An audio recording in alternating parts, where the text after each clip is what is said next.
Hello, everyone. Welcome to Influitive Live. My name is Dan Cody, and I am joined in this fireside chat by Julie O'Brien, the Chief Marketing Officer at AttackIQ. Welcome, Julie. Hey, thanks for having me, Dan. It's a pleasure to be here. Great. It's great to have you with us. Maybe to get us started, if you could just give the audience a little bit of a background about yourself and AttackIQ. Sure, happy to.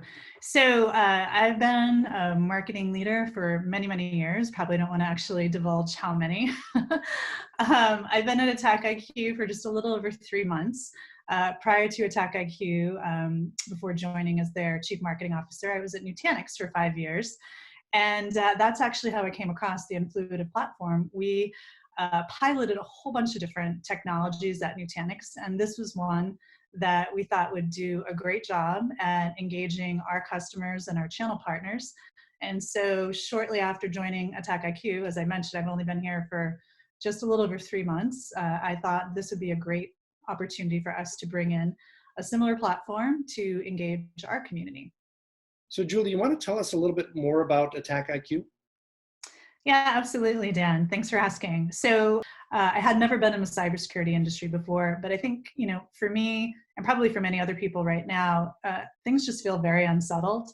And so the prospect of going to a company that was actually very mission driven, wanting to make the world safer for compute, felt really good to me personally.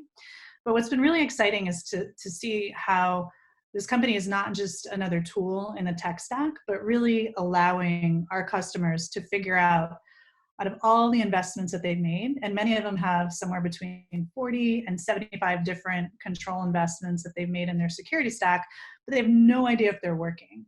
And so what AttackIQ does is give them a platform to figure out, is all this stuff that I've invested in actually working the way that it's supposed to? Is it really keeping the bad guys out? And by the way, the hackers did not take a quarantine break during COVID-19. In fact, they're coming after companies in all industries fast and furiously. So we help them be able to answer, am I safe? Can I look my board member, my CEO in the eye and reassure him or her that what we've invested in is working, that the gaps are closed, and that we've absolutely optimized, our investments. So that's a little bit about AttackIQ and what drew me to joining the company. Great.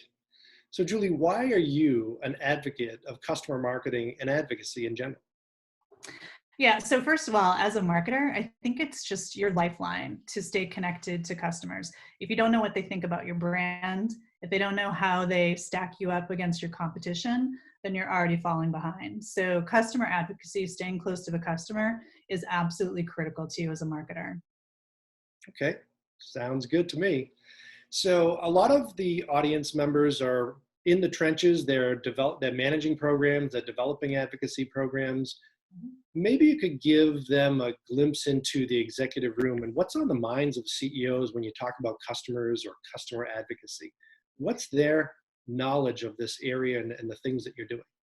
Yeah, I would say the smart executive teams are the ones that know they have to stay close to customers, right? And so for us right now at AttackIQ, we're thinking about what can we do better or differently from our competitors during this time? What products do we need to bring to market? Is there something different that we need to be thinking about from our service strategy? How do we help people be successful for our market in general, where again, it's increased cyber attacks, increased geopolitical risk, and also budgets are coming under scrutiny. They're not necessarily declining, but for the customers themselves, they're having to spend a little more time justifying why they're making investments. But I think, there was a great report that McKinsey just came out with recently. It was relevant for our industry, but I think it's relevant for anyone in this time that we're in right now, in this COVID crisis. And the report was called How the COVID-19 Crisis Shifts Cybersecurity Priorities and Budgets. And the big recommendation, at the end of this report was for vendors like us, like all of us who are in tech companies in particular, to invest in relationships. And when customers look back on this, this era that we're in, they're going to remember the partners, the vendors that stuck with them. And so I think anything you can do as an organization, as a leadership team, to get closer to your customer, to really help them through whatever challenges they have in this time, is a great opportunity for you to differentiate yourselves. And that's, to me, why customer advocacy is so important. Great. Well, I think that's really well said. And you talk about relationships and forging and bonding with your customers. It makes it, on the other side, you could say, well, that's the soft side. So we're in a data-driven world. How do you measure the value of those relationships? So what is the value of an advocate to AttackIQ? Yeah, so maybe I could do that by comparing sort of where we are as a company and where we were, when I was at Nutanix. So Nutanix is a 7,000 employee company, very quickly growing, similar growth rate as to what we're seeing at AttackIQ. And we started out with the platform as just sort of a pilot. Let's just see, would customers really engage with us? Was this a good way to build advocacy, in addition to some other things that we were doing as well?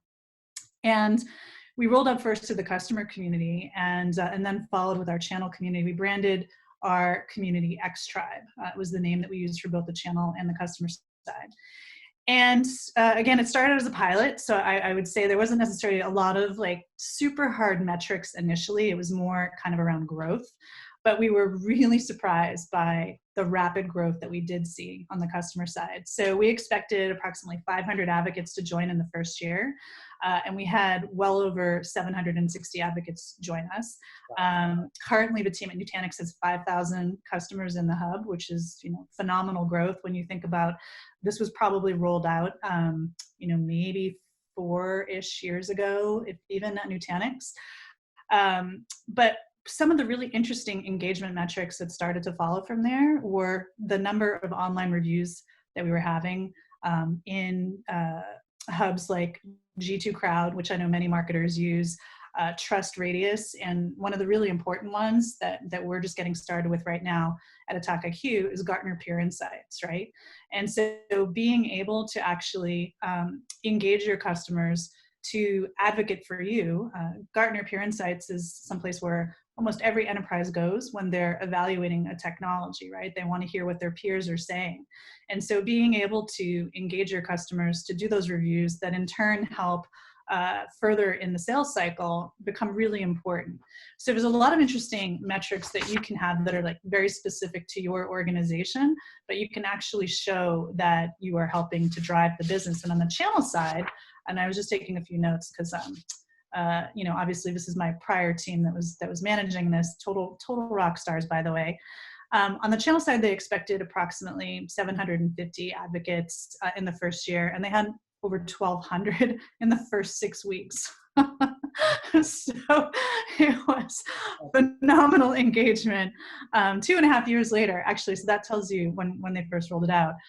There's over 13,000 members across their 3 global partner X Tribe platforms. So fantastic growth. This also impacted the kind of metrics that we've seen on our social media accounts. They've seen 300% growth since the team launched Partner X Tribe. So I think, it sort of depends on what's important to your business. But there's a number of different ways that you can look at those engagement metrics, whether it's reviews on Gartner Peer Insights, whether it's amplification in your social channels.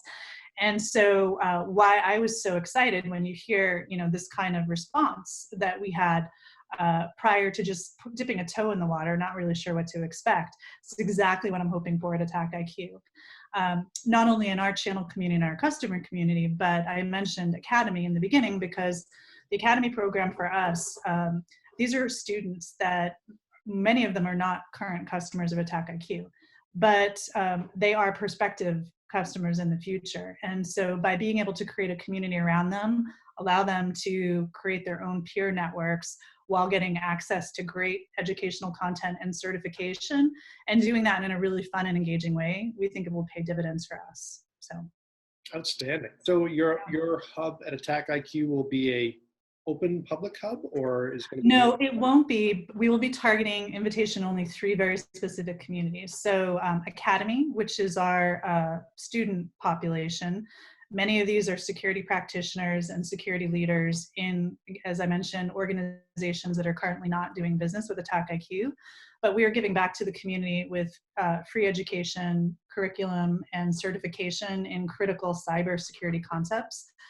we see that as a great opportunity for us to get to know them to get to know us. And, the hope is that they will see, what a great platform we have, see the kind of partnership that we're bringing to them, and eventually, be part of the official AttackIQ family.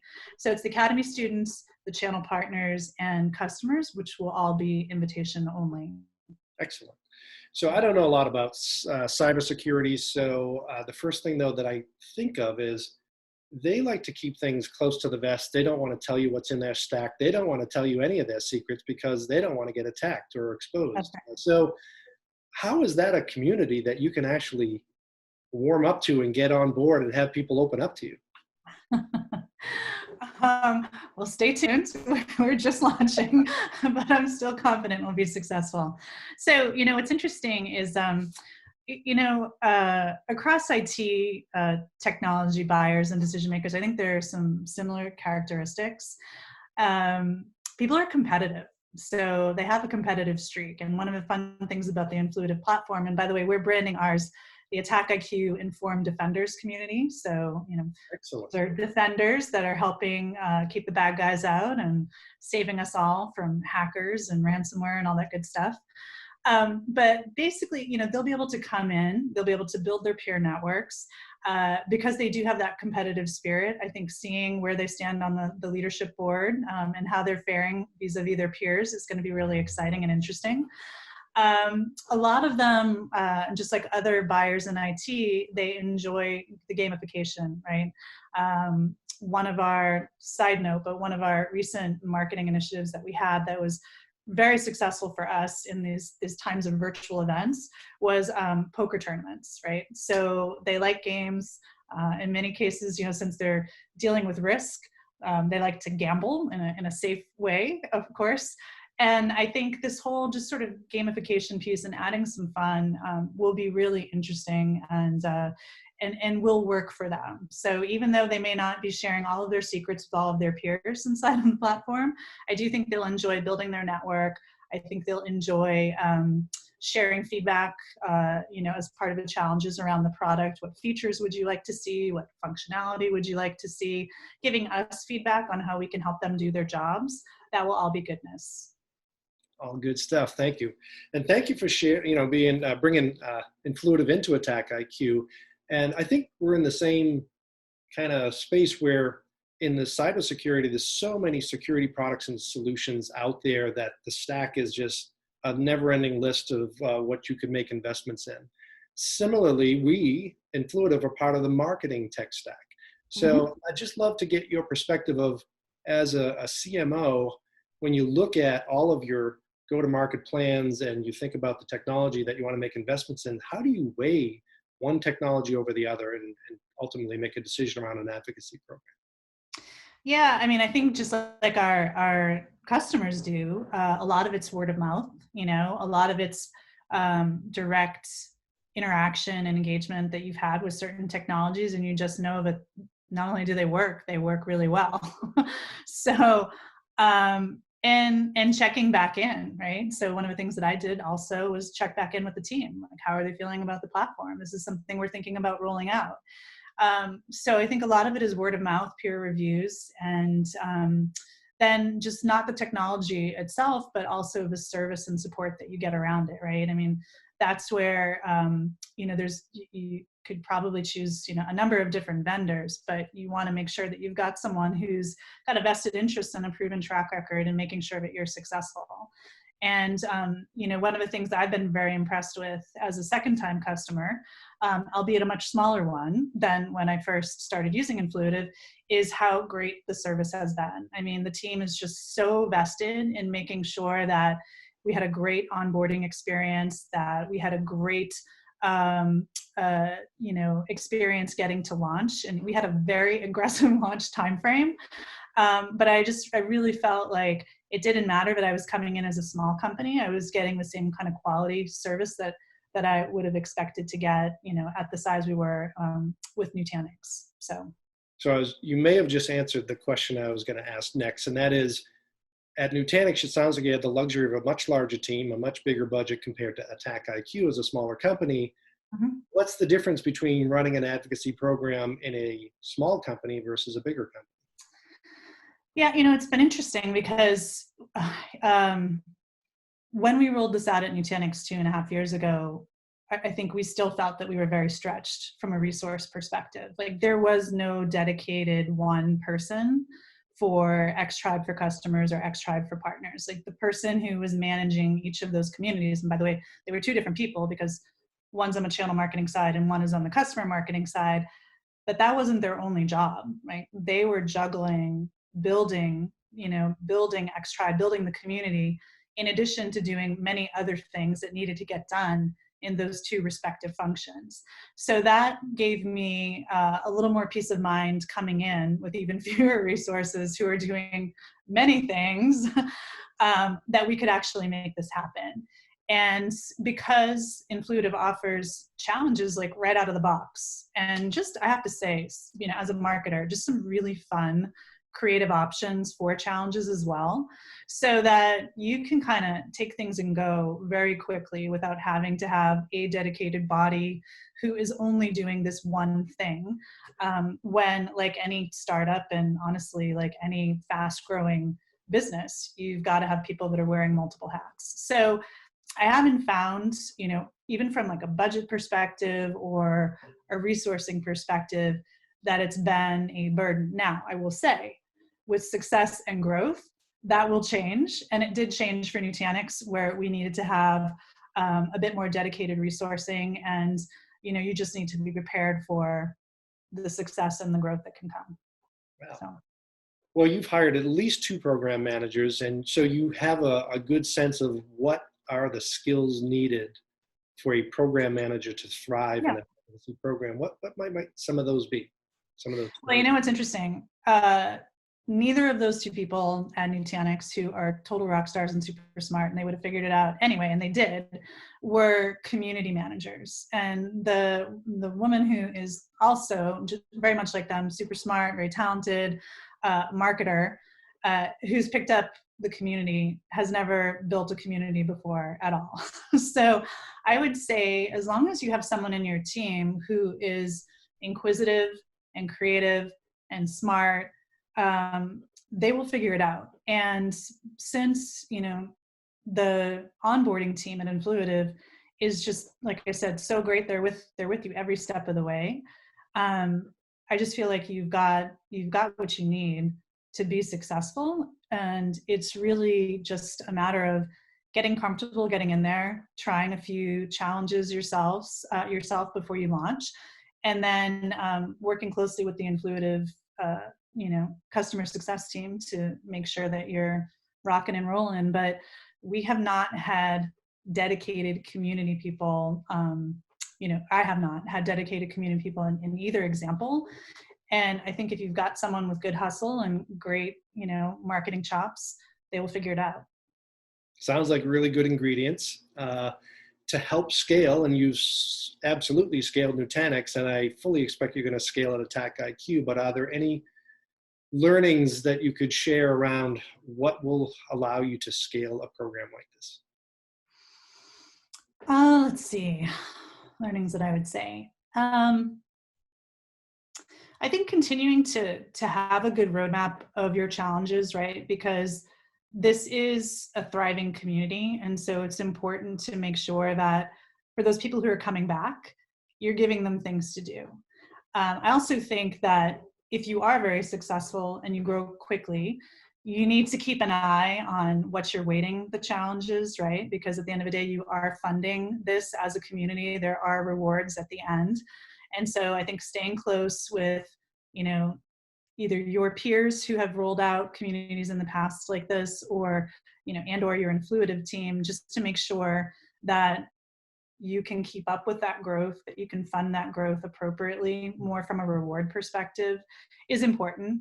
In fact, that's one of the things I would say for Influitive. It would be great to help customers understand what that roadmap looks like and how to plan accordingly.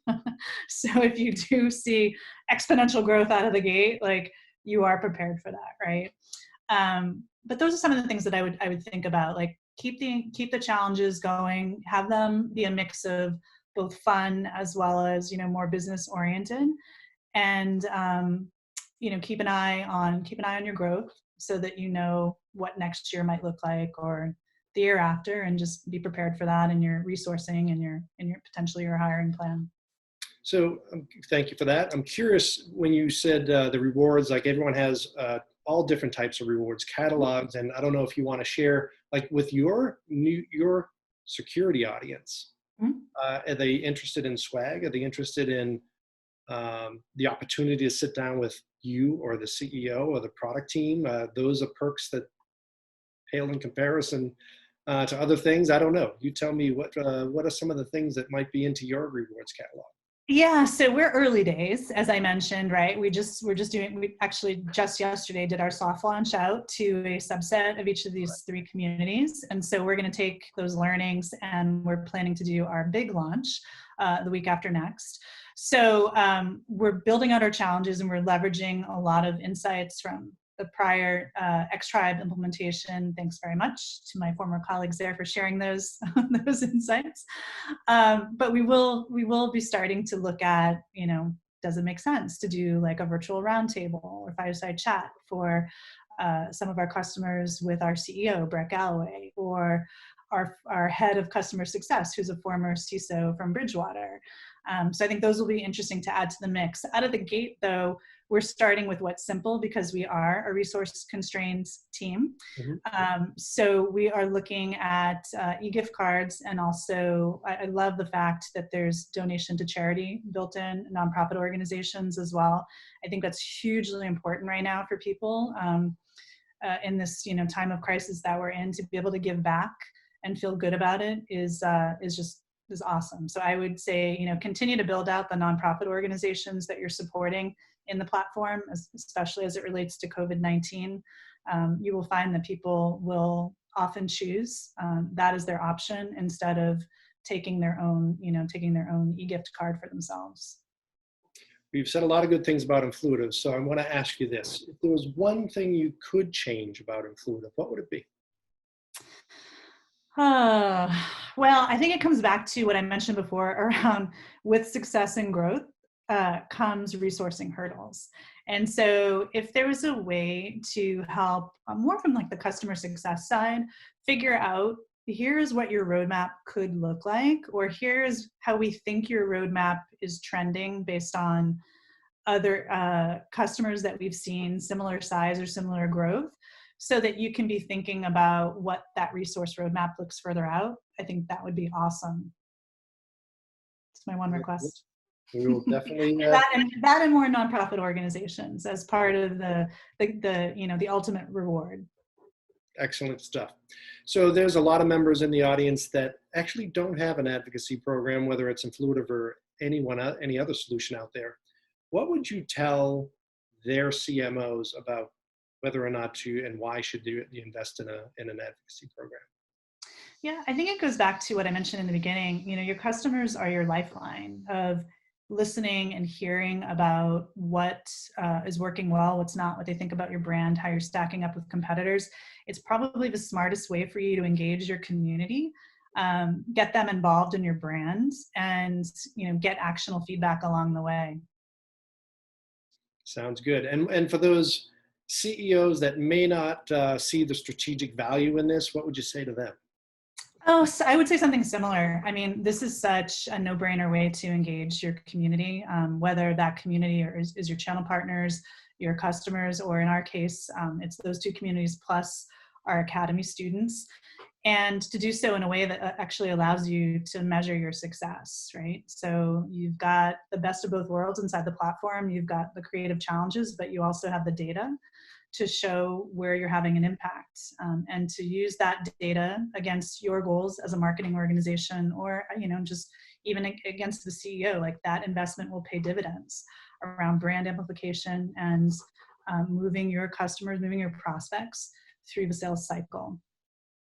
Awesome. And on that note, those are all the questions I have. I want to wish you continued success. Good luck with this soft launch and beyond. Let us know how we can help. But thank you for your time today. And anyone in the audience that has questions for Julie, please ask them below in the discussion area, and she'll be happy to answer them as soon as she can. Thank you, Julie, for your time. Thanks, Dan. All right. Take care, everybody. Wow, that was a great presentation. But I bet you still have questions. Well, guess what? It's question time now. Start asking below.